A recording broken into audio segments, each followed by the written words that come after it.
ભારતીય કિસાન સંઘ તેમજ હોદ્દેદારો ઉપરાંત માંગરોળ તાલુકાના ખેડૂતો દ્વારા માંગરોળ નાયબ મામલતદાર PGVCL, નાયબ કાર્યપાલક ઇજનેર કચેરી તેમજ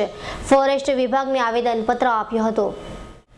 જૂનાગઢ જિલ્લાના માંગરોળના લોએજ મુકામે ખેડૂતો દ્વારા વિશાળ સંમેલન રાખવામાં આવ્યું હતું, જેમાં માંગરોળ શહેર ઉપરાંત આજુબાજુના ગામડાના ખેડૂતોએ ભાગ લીધો હતો। ખેડૂતોની વિવિધ માંગણીઓ જેવી કે પાવર, જંગલી પ્રાણીઓનો ત્રાસ ઉપરાંત ખેડ વિસ્તારમાંથી નોલી નેત્રવંતી કેનાલ પસાર થાય છે તેના અધૂરા કામને અભાવે ભારે વરસાદમાં ખેડૂતોના પાક તેમજ જમીનનું ધોવાણ થાય છે, તેને કારણે ખેડૂતોને ભારે માત્રામાં મોટી નુકસાની ભોગવવી પડે છે તેવા મુદ્દાઓ સાથેની માંગણીવાળું આવેદનપત્ર માંગરોળ તાલુકાની વિવિધ કચેરીઓ જેવી કે નાયબ મામલતદાર PGVCL, નાયબ કાર્યપાલક ઇજનેર કચેરી તેમજ ફોરેસ્ટ વિભાગને આવેદનપત્ર આપ્યું હતું અને જો આ માંગણીઓ વહેલી તકે ઉકેલ નહીં આવે તો જલદમાં જલદ આંદોલન કિસાન સંઘ તેમજ તાલુકાના ખેડૂતો દ્વારા કરાશે। કિસાન સંઘનો એક જબર સંમેલન રાખી અને અમે 4 કચેરીઓ આવેદનપત્ર આપવાનો કાર્યક્રમ રાખ્યો છે। આ કાર્યક્રમમાં અમારે મામલતદારશ્રીને,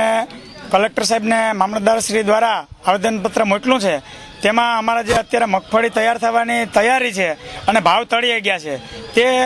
એટલા ભાવ થઈ ગયા છે કે એટલા ભાવમાં તો અમને પડતર પણ નથી થતી, ખર્ચ પણ ઉપજે એમ નથી, તો અમારો જીવન નિર્વાહ ખેડૂતોનો કઈ રીતે ચલાવવો। બીજો મુદ્દો અમારો PGVCL સાથે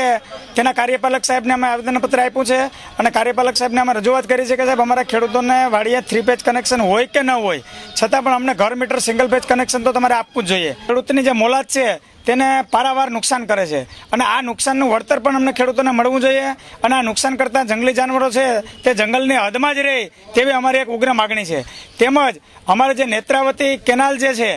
કેનાલ જે દરિયાઈ પટ્ટીમાંથી નીકળી છે તે કેનાલનું કામ બરાબર થયું નથી, તેના મેજરમેન્ટ મુજબ કામ નથી થયું, તેનું લેવલિંગ નથી થયું। આજે જે વરસાદ હમણાં થયો છે તે વરસાદનું પાણી સમુદ્રમાં વહી જાય છે, ગાર પણ નીકળ્યો નથી, એટલે આ જે લેવલિંગ થાય તો ખેડૂતોની જે જીવાદોરી સમાન જે કેનાલ છે તે કેનાલનું પાણી રેગ્યુલર મળે અને ખેડૂતોને તે પાણી જે શોષણ થાય તેને લીધે ખેડૂતોના કૂવામાં પિયત માટે પાણી સારી ટકાવારી માટે નિર્માણ થાય અને ખેડૂતો પોતાનો પાક લઈ શકે। એટલે આવી રીતની અમારી યોગ્ય રજૂઆત